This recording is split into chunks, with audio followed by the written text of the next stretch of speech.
Good morning, everyone. My name's Zoya Siddiqui, and I'm the senior class president this year.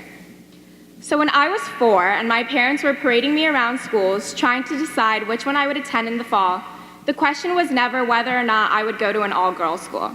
The question was, which one? 14 years ago, my parents already knew something I've only recently had the joy in discovering, which is that all-girls schools are magical. Right now, we are in a land where we can be whatever we want, not despite the fact we're girls, but because of it.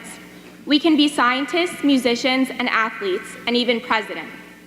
That isn't true everywhere, but it is true at Baldwin.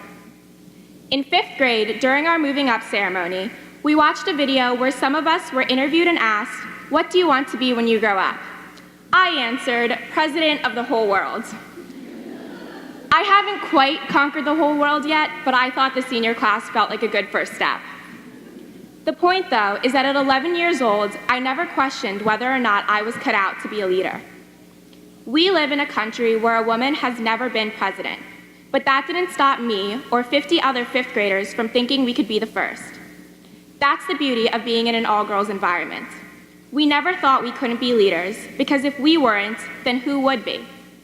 For us, there was no other option. At all-girls schools, all of our leaders are females.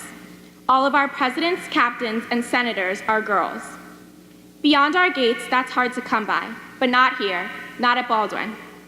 Here, we are only judged by the strength of our character and the quality of our direction, not our gender. The confidence we get from being in this environment is something we will carry with us for the rest of our lives, so that one day, the whole world will finally be as magical as Baldwin, and every girl will know they can be anything they want. Thank you.